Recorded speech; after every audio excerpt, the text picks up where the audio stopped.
boundaries can matter and be helpful to you and be important. And I want to talk more today with a focus on how to actually create boundaries, because making boundaries is really important. And if you want to know more about that and a little bit of how to make boundaries, but mostly a focus on why it's important to have boundaries, there is another video on that. Creating boundaries, the thing that someone very wise, someone I admire a lot, who is very sage, said to me recently, and it always has stuck with me, is that when you're creating boundaries, it's not your role to call people out. When you first start making boundaries, it's your role to know your needs and be able to articulate them. There's a huge difference between those two things. And when people first start setting boundaries, maybe when they were growing up, they weren't allowed to have boundaries. They had really neglectful or aggressive parents or guardians. Their living situation wasn't that great. Maybe someone just got out of a marriage that was really abusive, or even just you're in a workplace where your manager, boss, whoever it is belittling you all the time, degrading you all the time, and has these expectations that you'll just do it whether you get paid or not, whether you have time to or not. You're just going to show up and do it. You've lost a sense of self-autonomy because you've lost a sense of being able to identify what you need and articulate.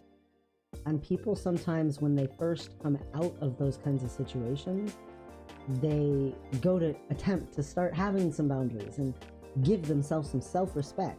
And when they do, they start saying, oh, hell nah, you ain't treating me like that, or you better talk right, you better start speaking right to me. They start calling people out on their quote-unquote bullshit.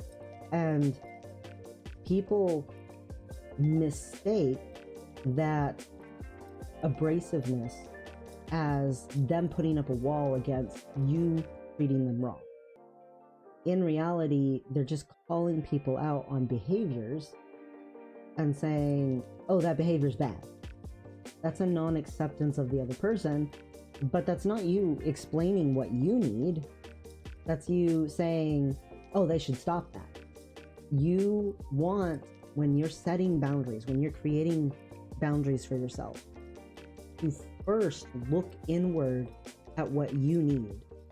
That requires some introspection and some time with yourself. That requires you to actually think about yourself. A lot of people who come from very maybe abusive childhoods or relationships can be hyper-focused on other people and always aware of what they need and what they want and what they're doing and is their mood about to change.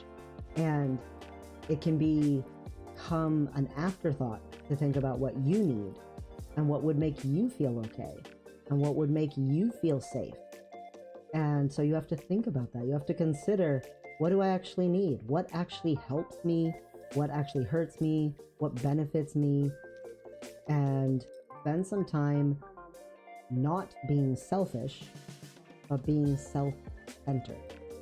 And self-centered means that each of your thoughts includes you in the thought, versus selfish, which is, how can this benefit me? How can I manipulate this situation or control this person so that I come out ahead? Selfishness is about, I get what I want when I want it. And self-centered thoughts are, I'm included in the situation. I'm not setting myself to the side and everything is only about this person. They get upset sometimes when you set boundaries. Sometimes a person gets upset because you are doing the calling them out thing instead of expressing what you need.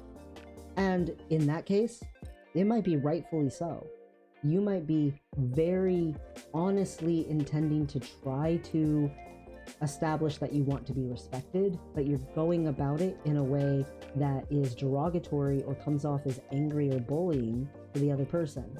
And then they feel that, and they're way less likely to respect your need, to be respected. because you're not respecting them either. So calling people out actually can be a really huge deterrent towards setting boundaries. Now, if someone's outright abusive, then calling out that behavior is not necessarily the wrong decision, but the angle to come at it from is, this behavior that I recognize coming from you is not behavior I can tolerate. And you're still including your own need while calling them out.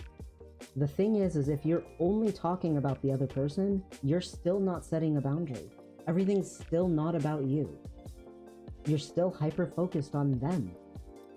When you're creating boundaries, the entire point is that you are advocating for yourself. And that means knowing what you need.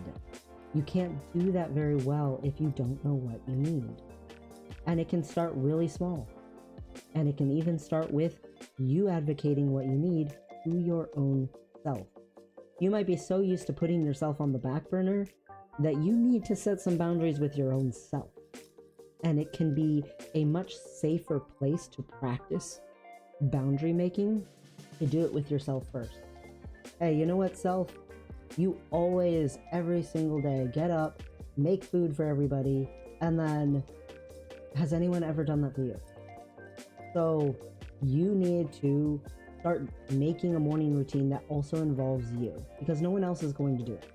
Okay, self, maybe I'll make breakfast if I get to it, but first, top priority, I need to brush my teeth. I need to make sure that my hygiene is good. If I need a shower, I get a shower. My health, my longevity, my feeling confident about myself, that I smell good, that I look good, that I, am taking care of myself needs to come first. And then if I get around to making some food, I'll make it. They can take care of themselves, unless obviously it's a small child. They're grown enough, most likely, unless it's a small child, to do something for themselves if need be. But I have to do something for myself first. And you're not even having to call them out on, oh, you've never made me the breakfast. You don't have to say anything to them about it at all, because you are setting a boundary with yourself. And maybe after a little bit, they'll be like, hey, I've noticed you stopped doing this. And at that point, you can say, yeah, I realized I wasn't getting myself clean. I wasn't getting showers regularly. I wasn't able to brush my teeth. I was not getting to brush my hair or comb my hair. I really needed more time for myself. So if I can get to the breakfast, sure, I don't mind doing that. But I have to prioritize that I haven't been making my health and my needs in the morning a part of my routine. You're not calling them out. You're not calling them a jerk. You're saying what you need. That gives them the opportunity to respect that. Now, some people, they might be jerks. And they might say, well, you always made me breakfast before. I don't see why you can't do it now. Just get up earlier, whatever. Like, they might be jerks about it. If they are, you might need to set a more clear boundary. You know what? Well, I need to do what I need to do, and you do you. If you want breakfast in the morning, you have hands, there's food in there, I'm gonna do what I need to do. You're still not calling them a jerk, even though they're being one, because what you need more than any other thing with boundaries is respect. You need self-respect. The more you bully other people or degrade other people, the less you're acting like you respect yourself, and the more you're acting insecure. And the more you're feeding those insecurities.